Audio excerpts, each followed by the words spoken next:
Hello friends, আসসালামু আলাইকুম। কেমন আছেন আপনারা সবাই? আশা করি সবাই খুব খুব খুব ভালো আছেন। আমরাও ভালো আছি। আজ চলে এলাম আবার একটি নতুন রেসিপি নিয়ে। আজ বানাবো পাউরুটির পুরভরা মিষ্টি। মিষ্টিটি বানানোর জন্য এখানে আমি 1 গ্লাস দুধ নিয়েছি। দুধটা আমি জাল করে নিচ্ছি। নিয়ে এর মধ্যে আমি দিয়ে দিচ্ছি পরিমাণ মতো চিনি। আপনারা চিনিটা যে যেমন খেতে পছন্দ করেন মিষ্টি তেমন দেবেন। আর এখানে দিয়ে দেব 1 প্যাকেট গুঁড়ো দুধ। গুঁড়ো দুধটা দিয়ে ভালো করে নেড়েচেড়ে কিছুক্ষণ ধরে জাল করে নেব। অনেকক্ষণ ধরে এই যে ফুটিয়ে ভালোভাবে আমি একটু ঘন করে জাল করে নেব। এই পর্যায়ে এসে গেলে আমি কিছুটা ফুড কালার মিশিয়ে দিচ্ছি। যে খুবই সামান্য ফুড কালার দিয়েছি। দিয়ে ভালো করে আবার কিছুক্ষণ আমি দুধটা জাল করে নিচ্ছি।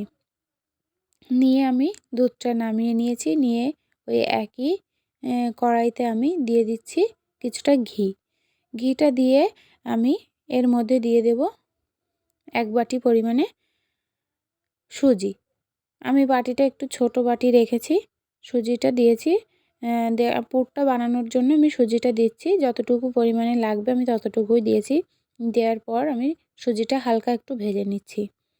এই যে দেখুন নেড়ে চেড়ে আমি ভালোভাবে সুজিটা হালকা করে একটু ভেজে নিচ্ছি। এই যে আমার এখানে একটু কম কম মনে হচ্ছিল, তাই আমি আরেকটু সুজি দিয়ে নিলাম। নিয়ে এবার এর মধ্যে আমি দিয়ে দেব পানি। আমি এখানে 1 গ্লাস পানি দিয়েছি। এই যে অল্প অল্প করে পানিটা দিয়েছি। দিয়ে ভালো করে নেড়ে চেড়ে এটা রান্না করে নিচ্ছি। এই যে আমি 1 গ্লাসের মতো পানি দিয়েছি। দিয়ে ভালো করে নেড়ে চেড়ে আমি রান্নাটা করে নেব কিছুক্ষণ। নিয়ে এর মধ্যে আমি দিয়ে দেব পরিমাণ মতো চিনি। চিনিটা আমি বারবার বলছি আপনারা মিষ্টিটা বুঝে দেবেন। যে যেমন খেতে পছন্দ করেন সে তেমন দেবেন। দেওয়ার পর এবার আমি এর মধ্যে দিয়ে দেব পরিমাণ মতো লবণ। এই যে চিনিটা মেল্ট করে নিচ্ছি ভালো করে একটু নেড়ে চেড়ে নেওয়ার পরে এখন আমি দিয়ে দেব পরিমাণ মতো লবণ। যে লবণটা দিয়ে দিচ্ছি। লবণটা দেওয়ার পর আবার আমি ভালো করে নেড়ে চেড়ে নিয়ে এখানে আমি কিছু কাজু বাদাম কুচি করে রেখেছিলাম সেটা আমি দিয়ে দিলাম। আর দিয়ে দেব কিশমিশ। কয়েকটা কিশমিশ দিয়ে দিয়েছি। দিয়ে আবার আমি ভালো করে নেড়ে চেড়ে নিচ্ছি। এই যে দেখুন এভাবে আমি কিছুক্ষণ ধরে রান্নাটা করে নিচ্ছি। নিয়ে এটা নাড়তে নাড়তে আমি এর মধ্যে দিয়ে দেব 1 প্যাকেটের মতো গুঁড়ো দুধ। এই যে আমি এখানে গুঁড়ো দুধ দিয়ে দিচ্ছি 1 প্যাকেট। দিয়ে এই যে আবার আমি ভালো করে নেড়েচেড়ে এটা মিশিয়ে নেব। গুঁড়ো দুধটা এই যে আমি এর সঙ্গে মিশিয়ে নিচ্ছি। নিয়ে এভাবে একটু আঠালো হয়ে এলে আমি নামিয়ে নেব। নেওয়ার পর এখানে আমি নিয়ে নিয়েছি ব্রেড। যতগুলো আমি বানাবো ততগুলো ব্রেড নিয়েছি। নিয়ে এবার ব্রেডের এই যে 4 সাইডের কালো অংশটাকে আমি কেটে নিচ্ছি। এই দেখুন আমি 4-5টা ভালো করে কেটে নিচ্ছি। এটা কেটে নিলে একটু দেখতে ভালো লাগবে, তার জন্য আমি পাশগুলো কেটে নিচ্ছি।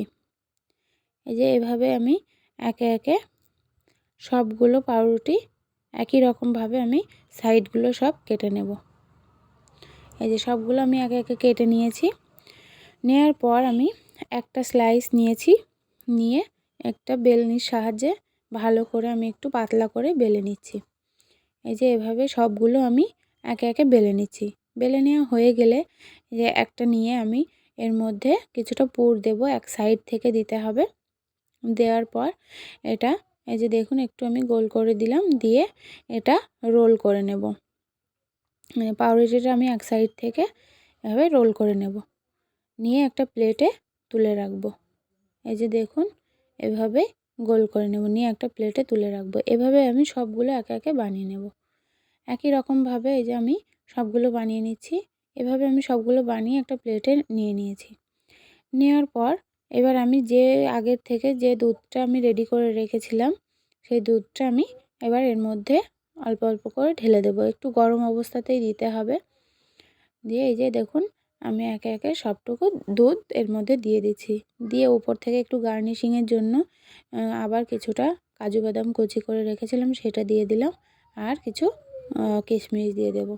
দিয়ে রেডি হয়ে যাবে আমার আর পাউরুটির পুর ভরা মিষ্টি। ফ্রেন্ড, আমার ভিডিওগুলো যদি আপনাদের ভালো লেগে থাকে তাহলে লাইক, কমেন্ট, শেয়ার করবেন, আমার চ্যানেলটাকে সাবস্ক্রাইব করবেন। অসংখ্য ধন্যবাদ আমার সম্পূর্ণ ভিডিওটি দেখার জন্য।